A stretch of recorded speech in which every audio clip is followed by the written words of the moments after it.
Buenos días, amada Iglesia del Señor. Abramos las copias inspiradas, o debería decir la palabra inspirada de Dios que hoy tenemos en copias en primera carta de Timoteo, a Timoteo, capítulo 3, versículo 16. Es puntualmente el texto en el que vamos a estar predicando en la mañana de hoy. Dice así: e indiscutiblemente grande es el misterio de la piedad. Dios fue manifestado en carne, justificado en el Espíritu, visto de los ángeles, predicado a los gentiles, creído en el mundo, recibido arriba en gloria. Amén, es la palabra del Señor.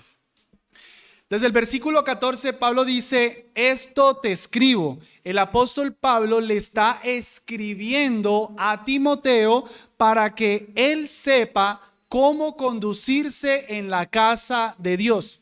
Lo que podemos entender de ese texto, del versículo 14 y el versículo 15, es que para poder conducirnos correctamente en la casa de Dios, nosotros tenemos básicamente que hacer dos cosas. Pudiéramos decir que hay muchas, miles de cosas que tenemos que hacer, pero todas las podemos reducir y las podemos dejar en dos cosas esenciales. Para conducirnos correctamente en la casa de Dios, nosotros debemos guardar el orden y la fe. Lo que en otras palabras dije, la piedad y la doctrina. Todo lo que hemos de hacer en la casa de Dios se reduce en que hemos de ser personas piadosas y de que hemos de guardar la doctrina como Dios la ha enseñado. Entonces, Pablo le escribe a Timoteo para que él sepa entonces cómo guardar esto, cómo conducirse correctamente en la casa de Dios. Y lo que pudimos desarrollar hace 8 días es que básicamente para guardar la doctrina y la piedad, nosotros tenemos que en primer lugar prestarle atención al mandamiento, porque dice: esto te escribo aunque tengo la esperanza de ir pronto a verte, para que si tardo sepas cómo debes conducirte. Pablo escribe nosotros para saber cómo conducirnos en esta iglesia local en Barbosa. Nosotros necesitamos prestar atención a lo que está escrito, no a nuestras experiencias, no a nuestra perspectiva, sino a lo que Dios ha dicho. Eso es lo que se ha llamado el principio regulador de la adoración. En la iglesia se hace solamente lo que Dios ha prescrito, prestarle atención al mandamiento. En la iglesia no podemos comportarnos de acuerdo a nuestras propias invenciones, a nuestros sentimientos, sino que Pablo le dice a Timoteo: esto te escribo. Y es interesante, Timoteo por lo menos estuvo con Pablo 10 a 15 años plantando iglesias. Uno diría: ¿quién sino Timoteo es el que sabe cómo plantar iglesias, cómo conducirse? Pablo no espera eso de Timoteo, no espera la experiencia. Esto te escribo. No, que yo soy un pastor de 20 años de ministerio, yo sí sé cómo se hace la iglesia. Lo que está escrito. Si en 20 años has hecho lo que dice la iglesia, lo que dice la escritura, bien, pero no por tener 20 años ya tú sabes cómo conducirte en la casa de Dios. Necesitamos prestarle atención a lo que está escrito. Y lo otro es que necesitamos prestarle atención al carácter de la iglesia. ¿Qué es la iglesia? Es la casa de Dios. No es mi casa. No puedo hacer las cosas como a mí me gustarían. La iglesia de Dios es la casa de Dios. Así que en la iglesia de Dios se tiene que hacer lo que a Dios le gusta que se haga en su casa. La iglesia no es una empresa. ¿Cómo hacemos para que la iglesia crezca? Bueno, creemos unas estrategias de mercadotecnia, traigamos estas ideas súper innovadoras para que esto crezca. No, lo que Dios dice que hay que hacer en su iglesia. La iglesia no es un club. Reunámonos todos y nos parece súper chévere hacer esto nuevo en la iglesia y así la pasamos muy bien y nos divertimos. No, lo que el Señor dice que se hace en su casa, porque es su casa y es la casa del Dios viviente. O sea que en esta casa, hermanos, en este lugar hay un Dios vivo. No venimos a adorar a un Dios muerto. Eso implica que yo estoy concentrado en lo que estoy haciendo. Yo no vine a dormir, yo no vine a ir al baño, yo no vine a contestar la llamada al jefe. Yo vine a adorar a un Dios vivo. Yo vine a presentarme delante de un Dios que está vivo. Esta semana vi una publicación en la que había unos anfitriones que estaban yendo a un partido, no sé sinceramente de qué era, pero se veían las gradas, los anfitriones llenos de nieve, viéndose el partido. llenos de nieve, hermanos, por ir a ver el partido. Y decía, el que hizo la publicación decía, si nosotros tuviéramos esa pasión cada vez que vamos por ir a la iglesia, el mundo ya estaría lleno del evangelio. Estos jugadores por ir a ver a su equipo de fútbol no les importaba la nieve. Allá están mis jugadores, allá yo voy. Y alguien comentó, lo que pasa es que su equipo está vivo. Y yo enseguida me acordé del sermón. Era un ateo, por supuesto, el que estaba negando la existencia de Dios. Amados, yo creo que, como les decía, esa actitud tan intransigente, indiferente más bien que tenemos hacia el domingo, refleja que tal vez creemos que ahí hay un Dios muerto. Allá lo que hay es un montón de gente que me va a preguntar por qué no fui. Allá es un montón de gente que tiene que verme y tengo que cumplir con cierto rito. No, aquí hay un Dios vivo. No me importa si está lloviendo, no me importa lo que pase, yo voy. Por supuesto, hay cosas providenciales que nos dificultan. Pero así como esos jugadores, por un equipo vivo, no les importaba la nieve. Hermanos, la actitud del creyente al saber que la iglesia es la casa de Dios, allá estoy. Y la tercera idea importante que debemos tener presente es que la iglesia es columna y baluarte de la verdad. Columna es decir, la que elucida, la iglesia es la que muestra la verdad, y la iglesia es el baluarte, es decir, la que sostiene la verdad. Ahora, habiendo nombrado esto, que la iglesia es columna y baluarte de la verdad, es entonces que se dice en el versículo 16, el que estaremos analizando, indiscutiblemente grande es el misterio de la piedad. O sea que esa verdad que la iglesia eleva, elucida, muestra, adorna y la iglesia sostiene, es la que está en el versículo 16. ¿Qué es lo que como iglesia nosotros, hermanos, debemos ser columna y baluarte? Ese misterio de la piedad que está dicho en esas 6 sentencias. Quiero entonces, habiendo introducido todo esto y saltando directamente ya al versículo 16, que prestemos atención a, en primer lugar, la naturaleza de esa verdad. Pablo nos dice, indiscutiblemente grande es el misterio de la piedad. Antes de mencionar el contenido del misterio, primero nos dice que es indiscutiblemente grande el misterio de la piedad, lo cual nos habla de la naturaleza del misterio. ¿Y qué es este misterio? ¿O cuál es la naturaleza? Nos da por lo menos 4 ideas. Primero, es algo indiscutible. Esa palabra pudiera ser traducida también, nadie puede decir lo contrario. Nadie puede negar esta verdad. Pero también significa que es una verdad ampliamente conocida. Hermanos, el misterio de la piedad, la verdad que la iglesia profesa, no es una verdad que tiene que ser conocida solamente por los pastores, por los eruditos. No. La verdad que la iglesia conoce es algo indiscutible. Todo el mundo tiene que estar de acuerdo. Todo el mundo tiene que conocerlo. Nadie lo puede negar para que pueda ser llamado una iglesia. Es decir, si alguien niega a alguno de eso que aquí se dice que la iglesia sostiene, eso no es iglesia. Para ser iglesia hay que sostener lo que aquí dice. La segunda característica que se nos da es que es grande. Ese misterio es grande. Y hermanos, ¿por qué es grande? Aunque aquí se nos dan 6 características, todo lo pudiéramos resumir en una sola cosa. El misterio, la verdad que la iglesia sostiene se trata acerca de Cristo y de su obra. Amén. Eso es. Y eso es lo que lo hace grande. Amados, si queremos hablar de cosas grandes en esta vida, hablemos de Jesús y de su obra. Eso es lo más profundo que una persona puede hablar. Es tan profundo que se requiere la obra soberana del Espíritu Santo para que lo podamos entender. Tú le predicas el evangelio a una persona y tú le dices una verdad tan sencilla de que es un pecador, de que Cristo vino a la cruz para pagar por esos pecados, que Él se levantó al tercer día y que está en los cielos y que Él solamente debe arrepentirse y creer y será salvo. Y no lo entienden, no lo aceptan, lo niegan. Es sencillo, pero es grande, tan grande que se requiere la obra soberana del Espíritu Santo para aceptarlo, para deleitarse, para entregarse a Él. Tercera característica que se nos da de ese misterio, bueno, precisamente que es un misterio, es decir, que solo puede ser conocido por revelación divina. Cuando la Biblia habla de un misterio, no está hablando de algo intrincado, que no se entiende, complicado, o algo que es solamente para una élite en particular, como las religiones de misterio que dicen que las verdades solamente están disponibles para cierta élite. No.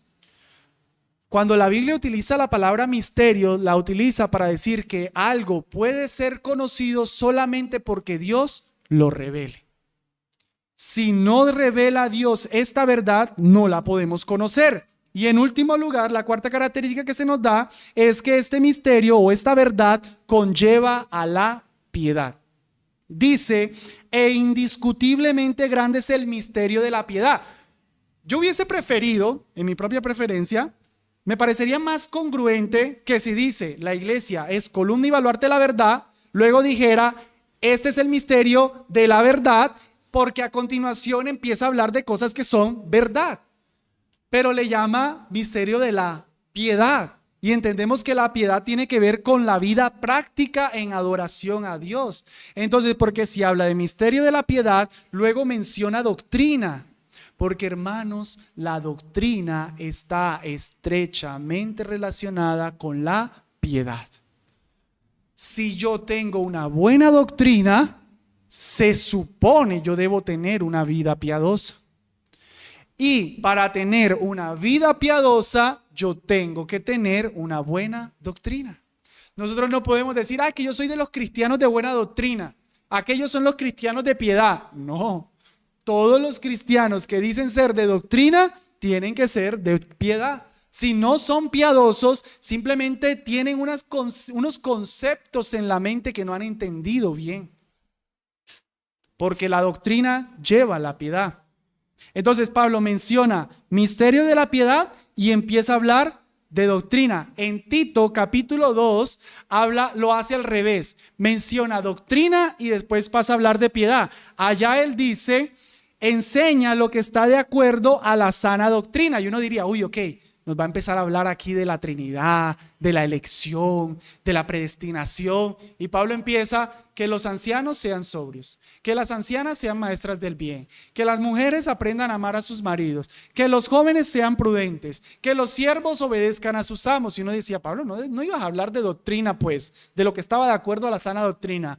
Porque cuando él dice, habla lo que está de acuerdo a la sana doctrina, lo que está de acuerdo a la sana doctrina es una vida piadosa. Y acá, en nuestro texto, nos va a decir, ese es el misterio de la piedad, verdad, doctrina, porque las dos cosas están estrechamente relacionadas. Así que, hermanos, la naturaleza de este misterio es que es algo altamente conocido e innegable, que es grande, que solo puede ser conocido por revelación y que conlleva a la piedad. Esta es la verdad que la iglesia sostiene y a continuación vamos a ver en segundo lugar el contenido de este misterio, de esta verdad. ¿Qué es lo que la iglesia sostiene? Amados, sin siquiera explicarlos, ya les hago una aplicación.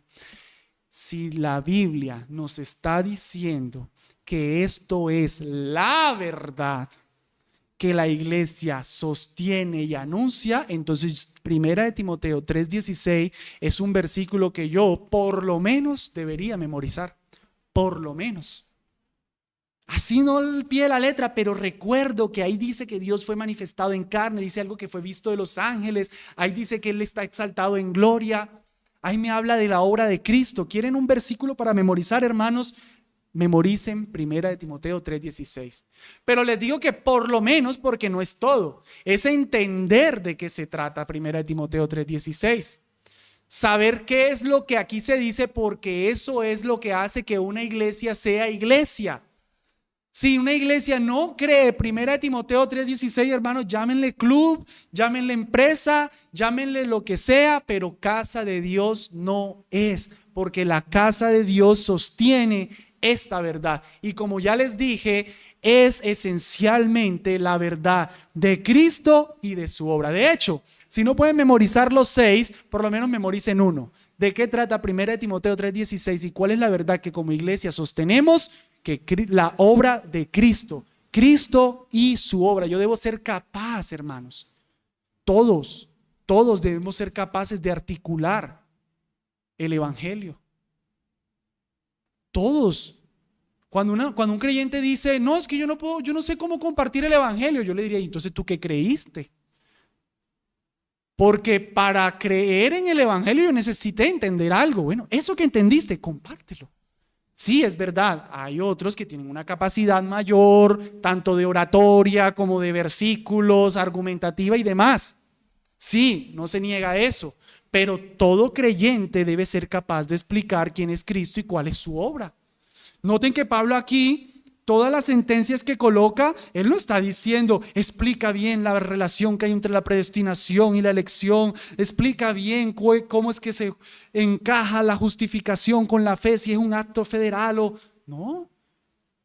Que Dios fue encarnado, que fue justificado en el Espíritu, que fue visto de los ángeles, que fue predicado a los gentiles, creído en el mundo y recibido arriba en gloria. Eso está sencillo. Y eso me parece muy práctico también en sentido de la hermandad con otras iglesias. Pudiera ser que haya una iglesia que tiene una escatología diferente a la mía. Pudiera ser que haya una iglesia en la que utilizan los instrumentos y otra iglesia en la que no utilizan los instrumentos. Pero Pablo no nos está diciendo que la verdad que la iglesia sostiene es que no usa instrumentos, o que la verdad que la iglesia sostiene es que tienen que ser amilenaristas. No. Lo más esencial, el evangelio. Por eso es que les digo que si no se tiene esto, no se tiene iglesia. Una iglesia puede errar en ciertas cosas periféricas, pero en el evangelio no. Por eso necesitamos prestar atención al contenido que aquí se nos da. Y es interesante, hermanos, el arreglo que el apóstol Pablo, inspirado por el Espíritu Santo, nos da. Miren que él hace un movimiento como de llevarnos de la tierra al cielo, del cielo a la tierra y otra vez de la tierra al cielo. Noten conmigo. Dios fue manifestado en carne. ¿Eso qué nos suena? Tierra, terrenal. Justificado en el Espíritu. Nos suena celestial, nos elevó. Visto de los ángeles, nos dejó todavía arriba, celestial. Predicado a los gentiles, nos bajó a la tierra. Creído en el mundo, nos deja todavía en la tierra. Recibido arriba en gloria. De abajo arriba, de arriba abajo y de abajo arriba. De hecho, más ampliamente tomemos la primera y la última. Dios fue manifestado en carne, pero no se quedó en carne. Él fue recibido arriba en gloria. Amados, nosotros no predicamos a un Cristo crucificado. Nosotros predicamos a un Cristo que fue crucificado y que está exaltado. No estamos definitivamente llamados a la idolatría, pero vean el problema de esa idolatría de tener un crucifijo. O sea, no está bien hacer un crucifijo, pero por lo menos peor, perdónenme el pleonasmo, menos peor, pongan un Cristo exaltado. Porque Cristo no está ahí crucificado y como que da pesar, como, ay, pobrecito. No, Pablo termina poniéndolo en la gloria. Primero el encarnado, Él está en la gloria. Amén. Vamos entonces a analizar cada una de estas sentencias por separado. Vamos a prestar la atención en primer lugar a que Dios fue manifestado en carne. Lastimosamente, esta sentencia en algunas Biblias no dice Dios fue manifestado en carne, sino Él fue manifestado en carne. Lo cual le quita fuerza a la realidad de que Jesucristo era Dios en la carne, de que no fue un simple hombre exaltado, sino que fue Dios mismo el que se hizo carne. En los estudios que estamos haciendo en la mañana sobre bibliología ampliaré más a detalle estos asuntos aquí, pero vale la pena mencionar, hermanos, que sabemos la Biblia no nos fue dada en español. Hubo un momento, como lo enseñamos hoy, en que Pablo escribió una carta a Timoteo, carta que Pablo estaba escribiendo, pero el Espíritu Santo estaba inspirando, doble autoría. Esa carta que inicialmente que Dios inspiró, se perdió, ya no existe, pero existen copias de esa carta, como los textos se iban deteriorando, era necesario empezar a hacer copias para que todas las iglesias conocieran lo que Dios había dicho a través de Pablo. Entonces, en todas esas copias hay, amados, por lo menos unos 600 testigos que afirman que aquí la palabra que fue usada es la palabra Dios. Hay por lo menos 600 copias en las que se evidencia que el texto original, como Dios inspiró a Pablo, es Dios. Solamente hay 6, o más bien 4, que no dicen Dios, sino que utilizan el pronombre Él. Lo cual, como les digo, resta fuerza al mandamiento, a la palabra. Son 600 y lastimoso, muchos eruditos dicen, prefieren utilizar la palabra Él. Nosotros, siguiendo la Reina Valera, el texto receptus, el mayoritario, preferimos la traducción Dios porque creemos que tal cual fue así como el Señor lo reveló. Ahora, vamos a conceder lo que 4 copias dicen que es el pronombre Él. Vamos a conceder que tiene razón. Aquí nos toca volver al colegio. Diría el texto, Él fue manifestado en carne. Él, hermanos, es una palabra que gramaticalmente cumple la función de pronombre. Él es un pronombre. ¿Qué es un pronombre? Un pronombre es el que reemplaza el nombre. Por ejemplo, si yo digo, Carlos es el papá de fulana. Carlos es un buen papá. Yo estoy repitiendo la palabra Carlos. Entonces, para no repetir la palabra Carlos, yo utilizo el pronombre. Carlos es el papá de fulana. Él, pronombre, es un buen papá. Pero entonces ese pronombre, yo tengo que devolverme y buscar cuál es el nombre o el sustantivo que está reemplazando. Entonces, el pronombre Él, que está ahí en algunas Biblias, Él fue manifestado en carne, tenemos que buscar cuál es el sustantivo que está detrás. ¿Cuál es el que Él está reemplazando? Bueno, en nuestro español, lastimosamente, pareciera que dijera que Él, o sea, ese que fue manifestado es el misterio de la piedad. No es lo mismo, hermano, que yo les diga, Dios fue manifestado en carne, a que yo les diga, el misterio de la piedad fue manifestado en carne. Ustedes me pudieran decir, ay, hermano, evidentemente es Jesús, ¿a dónde quieres llegar? Sí, pero no es lo mismo decir Dios se manifestó que decir el misterio se manifestó. Queda ambiguo, pierde fuerza. Ahora, hermanos, Dios es grande y poderoso y Él inspiró su palabra, y aunque se quite la palabra teos, la palabra que Dios inspiró y se utiliza el pronombre, de todas formas sigue siendo evidente que el que se encarnó fue Dios. ¿Por qué? Porque un pronombre tiene que tener relación tan en género y en número con el nombre al que reemplaza. Dejemos la parte de número para no enredarnos, dejemos la parte de género, o sea, masculino, femenino. Ese pronombre, entonces, que aparece en unos poquitos, es un pronombre masculino. Es decir, que tiene que haber una relación de género, masculino con masculino. Yo no puedo decir en el ejemplo que les decía ahorita, Carlos es el papá de fulana, ella es un buen papá. Queda raro, ¿cierto? No lo aceptamos, mucho menos ella, ¿cierto? Eso no tiene ninguna relación. Tiene que haber relación entre el género y el número. Así le pongan toda la ideología que quieran, la gramática es la gramática. Entonces, Él es un pronombre masculino. Nos devolvemos. ¿Cuál es el sustantivo que hay inmediatamente antes? Piedad. La palabra piedad es femenina. O sea que no puede ser la piedad. No es que la piedad se encarnó, es femenina, no cuadra. La palabra misterio es neutro. Tiene que ser neutro con neutro, masculino con masculino, femenino con femenino. No casa. Aunque muchos, eso es lo que quieren decir gramaticalmente, no casa. Porque misterio es neutro. En nuestro español tiene sentido, la palabra misterio es masculino, Él es masculino, lo que se encarnó es el misterio, pero la Biblia no fue dada en español, la Biblia fue dada en griego. En griego la palabra misterio es neutra, no casa. Entonces, hagan el ejercicio ustedes, ¿cuál es el sustantivo que está detrás del que se está hablando? ¿Cuál? Para que si tardo, sepas cómo conducirte en la casa de Dios, que es la iglesia del Dios viviente. Columna y baluarte de la verdad. El sustantivo del que se está hablando es Dios. La casa es de Dios. La iglesia de Dios. Columna y baluarte de la iglesia de Dios. Dios, entonces, Él fue manifestado en carne. Entonces noten, hermanos, que por ambas vías llegamos al mismo norte. En ambas vías llegamos a Dios. Pero ¿por qué quería detenerme en eso, hermanos? Porque tal vez alguien no quiera aceptar el Él para decir que es Dios el que se encarnó, sino para decirte que el que se encarnó no era Dios. Y ahí es donde nosotros nos tenemos que parar firme y decir, vaya a los estudios bíblicos de las 9 de la mañana para que entienda la doctrina de la preservación y de la inspiración de las Escrituras. Dios fue el que se encarnó.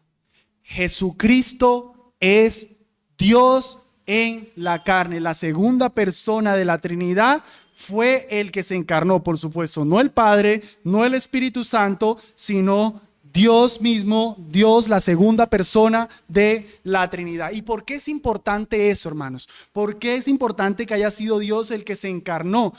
Porque dice la Escritura que Jesucristo puede ser nuestro gran sumo sacerdote porque Él se hizo como nosotros para compadecerse de nuestras debilidades.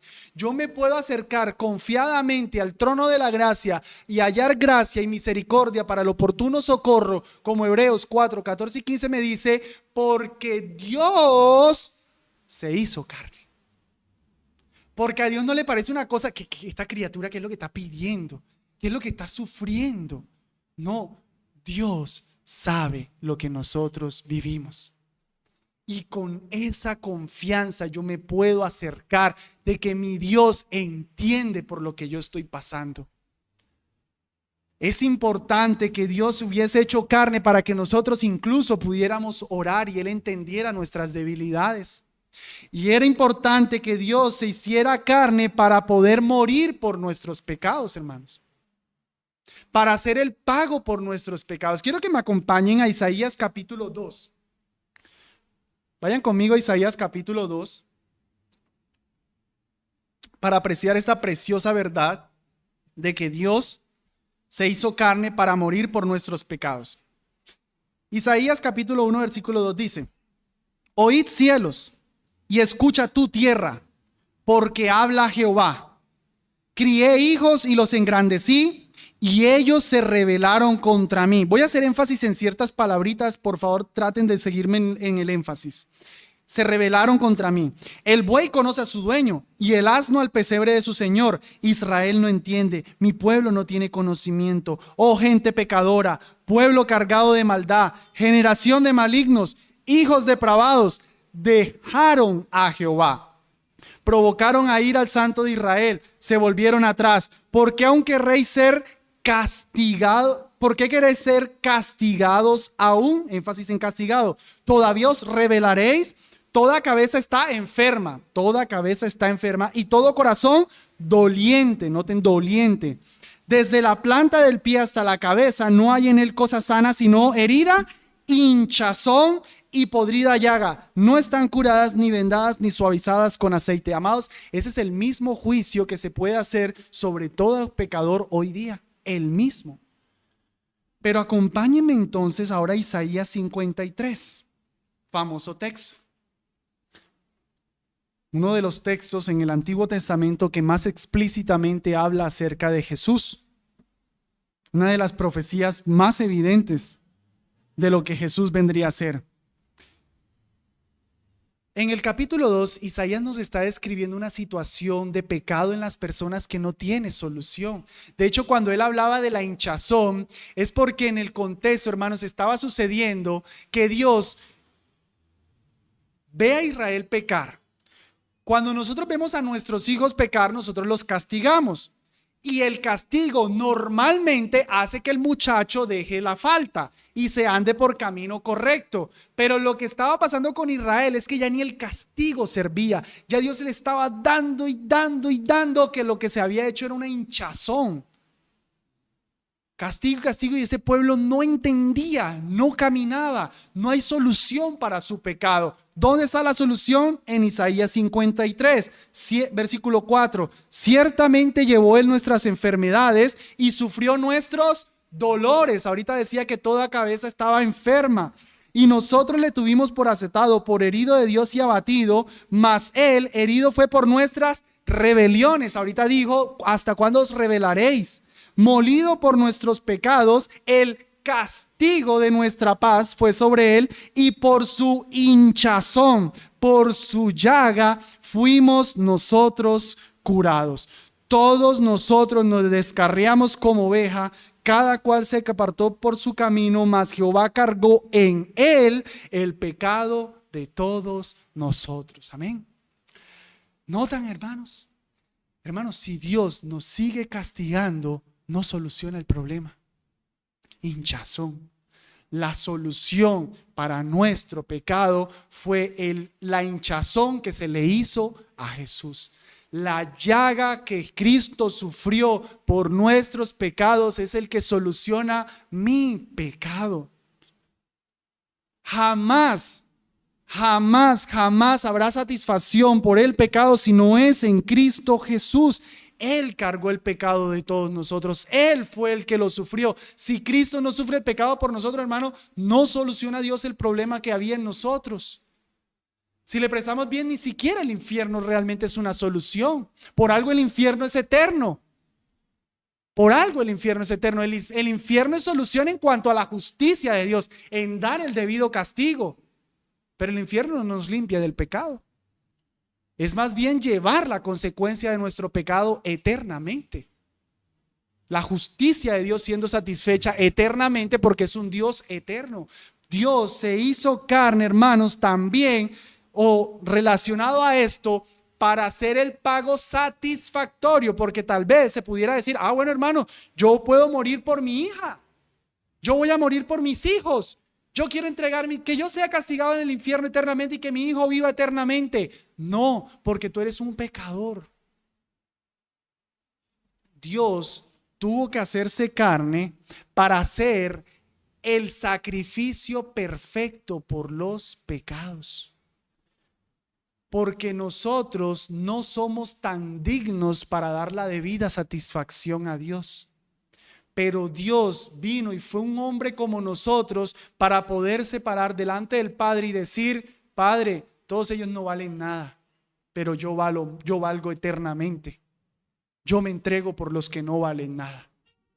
Yo doy mi vida por los miserables, para que los miserables sean tratados como hijos, para que los enemigos sean tratados como amigos, para que los aborrecedores de Dios ahora disfrutemos de la bendición de Dios. Dios se hizo carne. Segunda, justificado en el Espíritu. Esta declaración conlleva varias cosas. Nos está hablando principalmente no de justificados, hermanos, como de que en el entendimiento de que Jesús era un pecador y que el Espíritu Santo lo declaró bueno o lo declaró justo.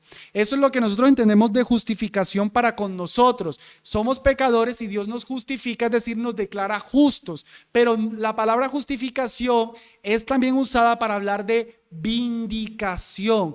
Es decir, yo digo algo de alguien y se vindica eso que yo digo. Entonces, Cristo fue Dios en la carne y el Espíritu Santo vindicó que Él era el Mesías, que Él era Dios en la carne. El Espíritu Santo estuvo durante el ministerio de Jesús testificando al mundo que Él era lo que decía ser, que Él no era un inventor, Él no era un usurpador, Él no era un loco, Él era el Hijo de Dios. Amén. Miren Juan 1:33 en su bautismo. El bautismo de Jesús, hermanos, no se trató simplemente de que Jesús quería bautizarse y ya.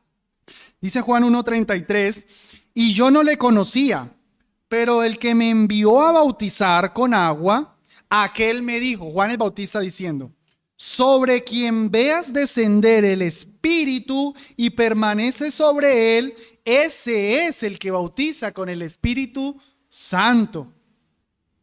Es como si Juan estuviera diciendo, ¿dónde está el Mesías? ¿Dónde está? ¿Dónde está? Por allá un montón diciendo, yo soy el Mesías, yo soy el Mesías. Y ve al Espíritu Santo descendiendo. Ese es el Mesías. Ven como justificado, vindicado en el Espíritu, pero también en el ministerio terrenal de Jesús. Hechos capítulo 10 versículo 37 dice: vosotros sabéis lo que se divulgó por toda Judea, comenzando desde Galilea, después del bautismo que predicó Juan, cómo Dios, ojo aquí, ungió con el Espíritu Santo, ahí apareció, y con poder a Jesús de Nazaret, y cómo éste anduvo haciendo bienes y sanando a todos los oprimidos por el diablo, porque Dios estaba con él. Los milagros que Jesús hacía estaban dando testimonio, no de que él hacía milagros tan bonitos, de que él era un mago, no, de que él era el Mesías. Ese es el problema que me parece con esa serie de Chosen, que muestran a Jesús haciendo milagros como por divertirse. Los milagros de Jesús apuntaban a que él era el Mesías. Él no hacía milagros por recrear a la gente.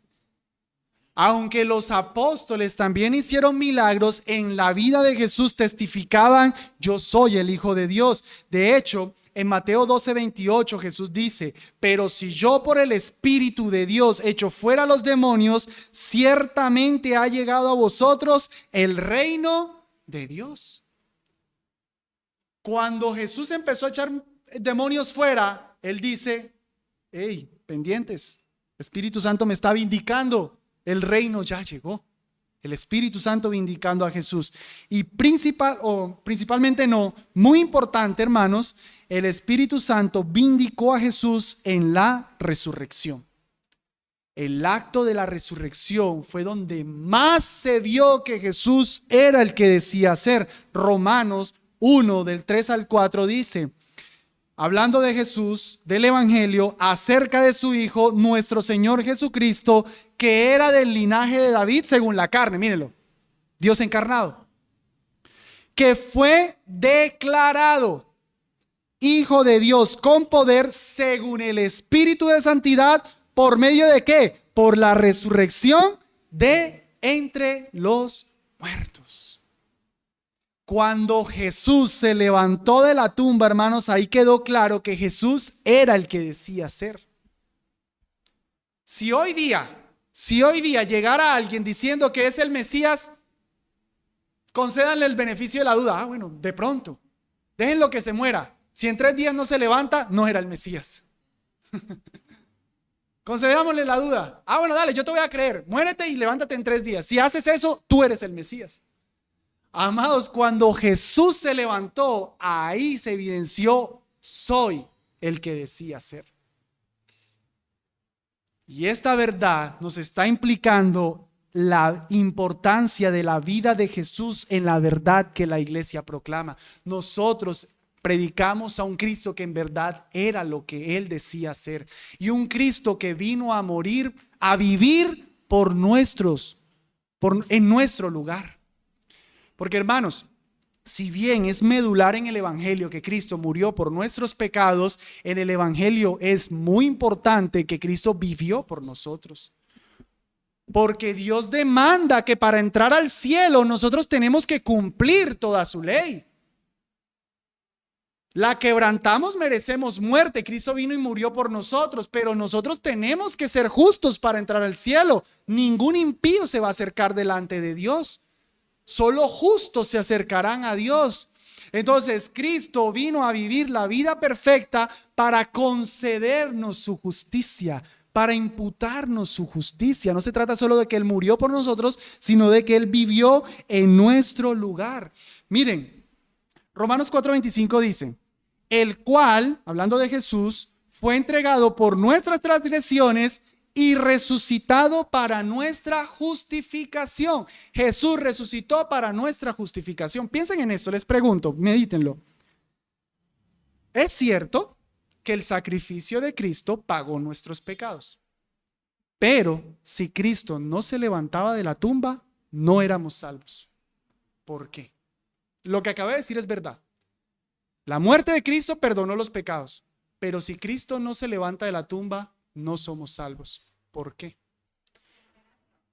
Porque la paga del pecado es muerte. Y si se queda muerto, era un hombre como cualquier otro. Era un pecador como cualquier otro. No era Dios. No era el justo. Pudiéramos, si Jesús se quedaba muerto, aunque todo el mundo lo hubiese visto intachable, hubiesen pensado, ay, por allá en lo escondido como que hizo un pecado. Pero hermanos, Jesús se levantó de la tumba porque la tumba solo retiene a pecadores. La tumba no retiene a justos. Por eso Cristo se levantó. Así que estamos viendo la preciosa verdad de la vida de Cristo, la justicia de Cristo por nosotros, su obediencia activa en nuestro lugar. Dios se encarnó, justificado en el Espíritu, visto de los ángeles. Es una sentencia un poquitico oscura, aunque realmente considero no mucho. Se refiere, hermanos, a que los poderes angélicos fueron testigos de toda su obra. Pablo considera que en la verdad fundacional de la iglesia tenemos que tener claro que todo lo que Cristo hizo fue un testimonio no solo a los judíos del primer siglo. Eso era visto por todos los ángeles. Uno puede prestar atención cómo los ángeles estuvieron involucrados en toda la obra de Cristo. El ángel Gabriel fue el que anunció su nacimiento. Cuando él nació, dice en Lucas 2 que las huestes se aparecieron y alabaron al Señor. En su nacimiento aparecieron ángeles. Cuando él pasa la tentación, dice que vinieron ángeles y le servían. Cuando él estaba en el huerto de Getsemaní sudando grandes gotas de sangre, dice que apareció un ángel y lo animaba. Cuando él resucitó, fueron unos ángeles los que estaban en la tumba y le dijeron a las mujeres, ¿a quién buscan si ya resucitó? Y cuando él ascendió, fueron ángeles los que se le aparecieron a los apóstoles y le dijeron, casi mirando para arriba como bobos, tranquilos, él va a volver aquí. ¿Qué hacen esperando? Tranquilos que va a volver.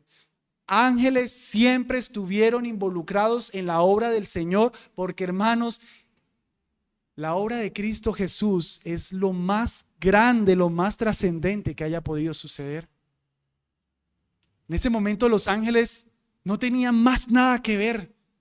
Apagaron todo el Netflix, todo, mirando a Jesús. Ellos, ¿cómo así que Dios se hizo carne? ¿Cómo así que va a morir por pecadores? Aún los demonios pensando, pero si para nosotros ni gracia hubo, ¿cómo que para ellos gracia? Eso era lo más trascendente que estaba sucediendo, hermanos. El evangelio es lo más trascendente que hay en el mundo. La implicación que esto nos deja es que cuando nosotros proclamamos el evangelio, no nos hemos de sentir los bobitos que estamos hablando cosas, ay, tan bobitos, creen en el evangelio. Amados, hablar del evangelio es lo más trascendente. Los cielos se detuvieron a ver lo que estaba pasando. Los ángeles no consideraron más nada que ver sino a Jesús encarnado, caminando, siendo como un hombre, la segunda persona de la Trinidad. Es lo más importante que hay. Por eso dijo, indiscutiblemente grande es el misterio de la piedad. Creo que el término ángeles aquí puede ser entendido no solo como los ángeles buenos, sino como seres espirituales en general. Por tanto, tendría algo que ver con los demonios. Colosenses 2:13, que los demonios, por cierto, son ángeles caídos. Y a decir verdad, la Biblia siempre le llama es ángeles caídos. O los ángeles que que no guardaron su honor. La Biblia no le llama tanto demonios, le llama ángeles caídos, que no guardaron su honor, los que en otro tiempo se portaron mal, etc. Dice Colosenses 2:13, y a vosotros, estando muertos en pecados y en la incircuncisión de vuestra carne, os dio vida juntamente con él, perdonándoos todos los pecados. Noten cómo habla del sacrificio de Cristo. Anulando el acta de los decretos que había contra nosotros, que nos era contraria, quitándola de en medio y clavándola en la cruz.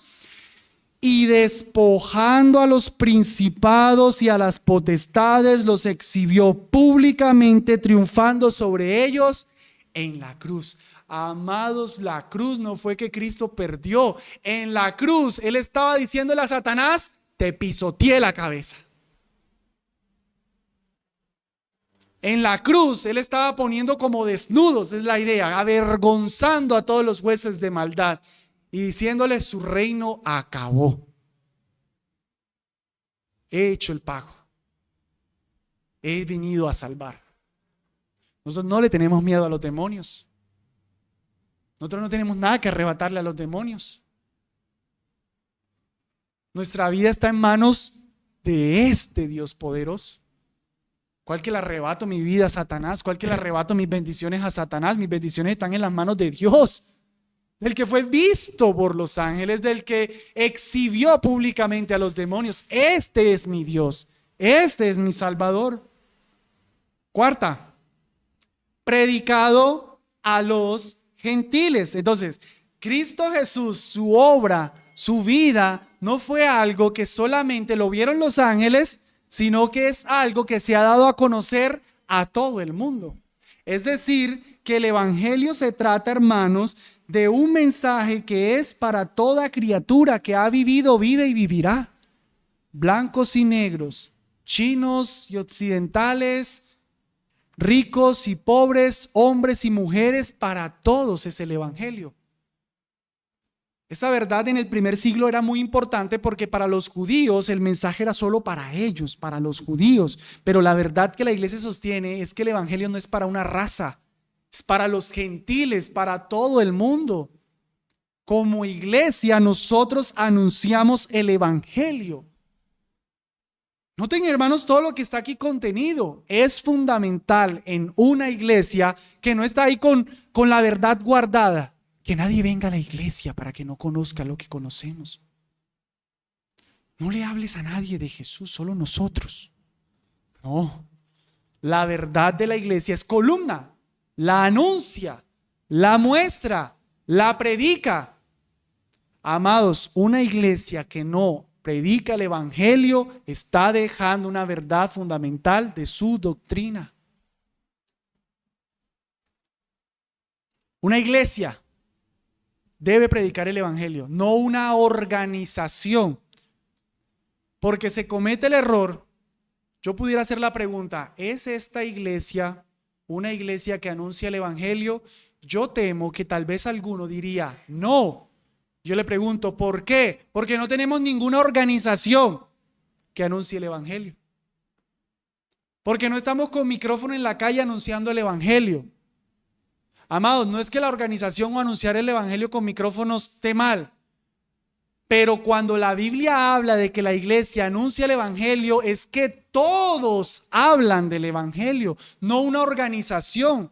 Porque si nosotros montamos aquí una organización y 3 hermanos son los que cumplen con eso, no podemos decir la iglesia evangeliza, no, es lo que cada uno hace.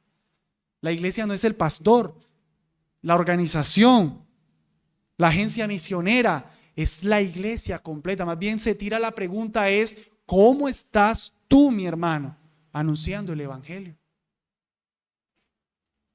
¿Por lo menos lo anhelas? Primera pregunta, ¿lo anhelas? O sea, ¿de verdad anhelas que más personas conozcan del Señor? O, bueno, ya yo tengo iglesia, estoy cómodo, estoy bien en esta iglesia, hice mi vida. O de verdad hay una inquietud en tu corazón que más personas conozcan del Señor, que esta iglesia se llene, no por tener una iglesia grande, sino porque personas conozcan del Señor. Si incluso es una persona en otro país, tú quieres que esa persona conozca a Dios allá en ese otro país, así no venga a agregar número en tu iglesia, porque tú quieres que más personas conozcan del evangelio. No solamente aquí en Barbosa.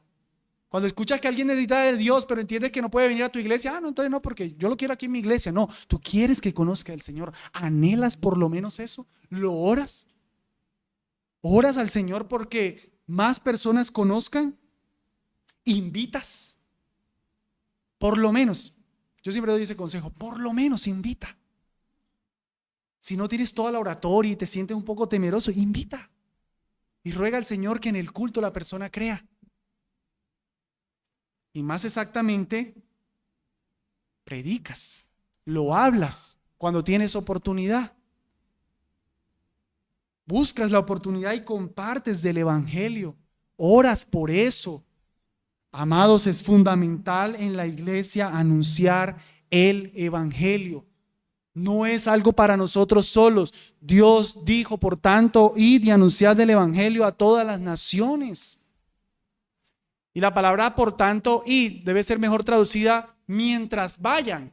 La orden no es ir, la orden es anunciar. Mientras vayan, anuncien. Es decir, mientras estás en tu trabajo, anuncia. En lo que puedes, cuando vas al trabajo tienes que trabajar, pero en lo que puedes, anuncia. Invitas a la iglesia. ¿Conociste a un vecino? Invítalo. Mientras vas en la vida cotidiana, no es salir y pararse con un micrófono. Si lo haces, pues bien. Pero no es lo que manda la Biblia. Quinta, creído en el mundo. El Evangelio no es solamente una verdad que se anunció, sino una verdad que conquistó. Que diga creído en el mundo es importante, porque demuestra que el Evangelio ha ganado. Hermanos, 12 pescadores de mala muerte, hombres sin gloria,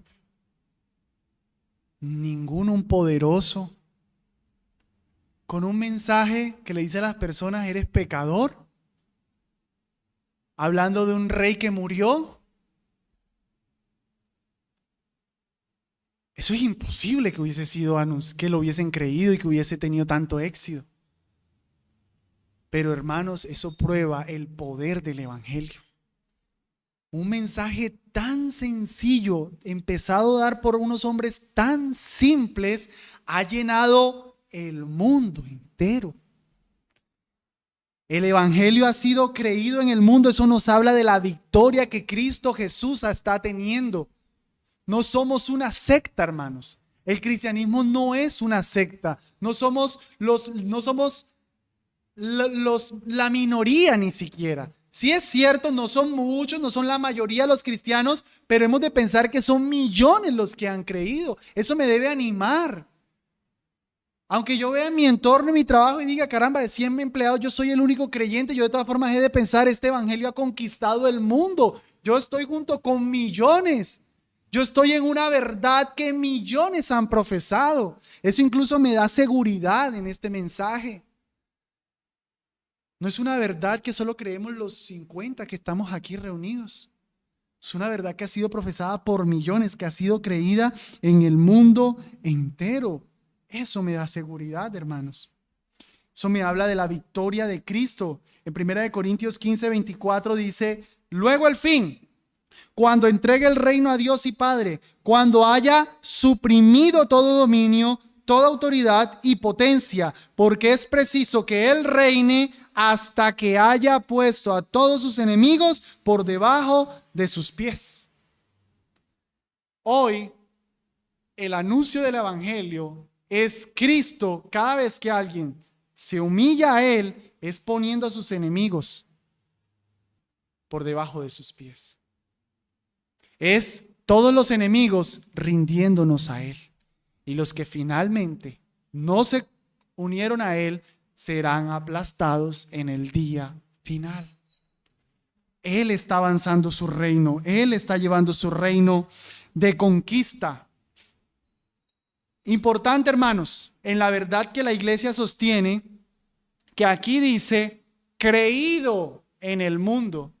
No dice practicado en el mundo.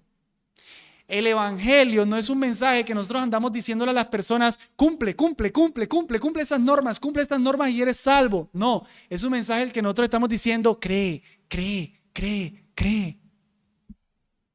Cuando el evangelio que anunciamos se vuelve normas, leyes, eso ha dejado de ser el evangelio. Ayer nomás estaba hablando con Laura, una de las personas nuevas que viene, y me contaba de su testimonio en diferentes iglesias, y el factor común que ella siempre decía era: llegaba y me decían que me tenía que poner falda, que me tenía que peinar de esta manera, que tenía que dar ofrendas, que tenía que hacer aquello. No le anunciaban el evangelio.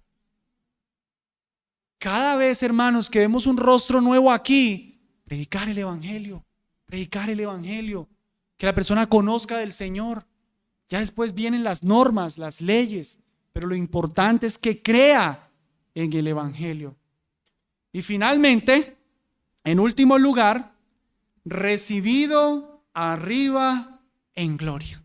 Como se los decía al inicio, no hablamos de un Cristo que se quedó en la tumba, un Cristo que se quedó en la cruz. Hablamos de un Cristo exaltado, que está coronado de toda gloria, que está sobre todos los cielos y que es el Señor de todo. Cuando nosotros anunciamos el Evangelio, estamos hablando del Señor. Es el Señor. Eso me da confianza para decirle a las personas, cree. Eso me da la confianza para decirle a todos aquí, tienen que rendirse ante el Señor. Él está exaltado sobre todo nombre, sobre toda autoridad, sobre toda potestad. Es el Señor el que te está diciendo que dejes la enemistad con Él y que te rindas a Él. Él está exaltado en gloria. Amén. Hechos de los Apóstoles 2:23 dice, a este, entregado por el determinado consejo y anticipado conocimiento de Dios, prendisteis y matasteis por manos de inicuos. Muerte de Cristo. Pedro está predicando el Evangelio y empezó, Cristo murió, ustedes lo mataron. El discurso sigue, versículo 33.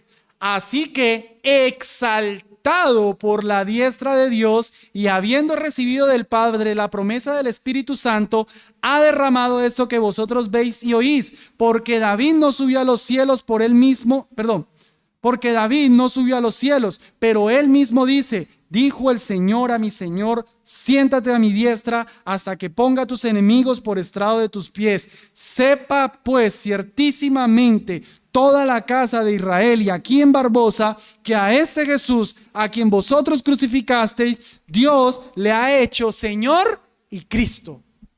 Amén. Dios le ha hecho Señor y Cristo. Empezó hablando de la muerte, exaltado. Es que ese es el mensaje del Evangelio. Cristo murió, pero está exaltado y Él es el Señor y el Cristo. No que yo recibo a Jesús como mi Salvador, pero no como mi Señor. No lo recibes como nada. Él es el Señor y el Salvador. Crees en Jesús, te sujetas a Jesús y vives como Jesús quiere que vivas. O sea que aquí estamos teniendo la verdad de por qué la iglesia entonces tiene que obedecer al Señor. Porque la iglesia profesa que tiene un Señor.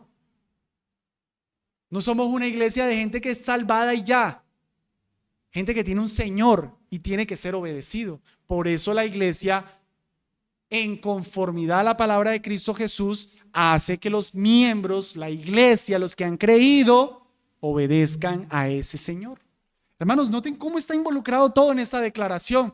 Y finalmente, o más bien implícitamente, en último lugar, esto nos lleva a el segundo retorno de Cristo. Porque allá exaltado en gloria es donde vendrá por segunda vez a ajustar cuentas a los que no valoraron su señorío y llevarlos al juicio eterno, castigo eterno, y a los que nos rendimos a su señorío nos dará el gozo eterno en los nuevos cielos y la nueva tierra.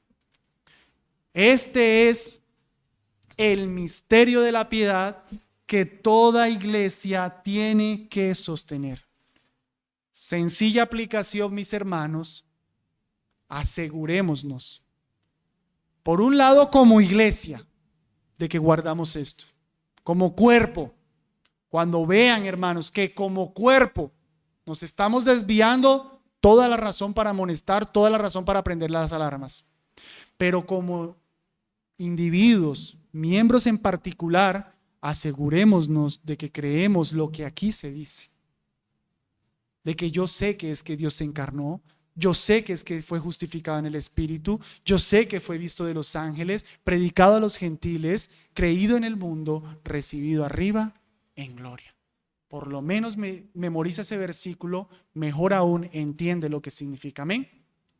Vamos a orar. Dios, gracias por este precioso misterio que nos das. Gracias porque nos ayudas, Dios, a sostener las verdades fundamentales de la iglesia. Tal vez nuestros corazones han menospreciado a un hermano porque diferencia de nosotros en algún asunto periférico. Y peor aún, Dios, hemos dudado de la salvación de otro, aún de nuestra salvación, por un asunto periférico. Y tal vez hemos gastado horas, tiempo, energía en cosas periféricas. Y hemos dejado el Evangelio. Hemos dejado de entender la sencilla verdad, pero profunda verdad, que hoy nos revelas, que hoy nos recuerdas. Señor, ayúdanos como iglesia a profundizar y a estar firmes en esta doctrina que tú quieres que como iglesia guardemos. No nos permitas desviarnos, Dios. Ayúdanos, por favor, en el precioso nombre del Cristo en que hemos hablado hoy. Amén.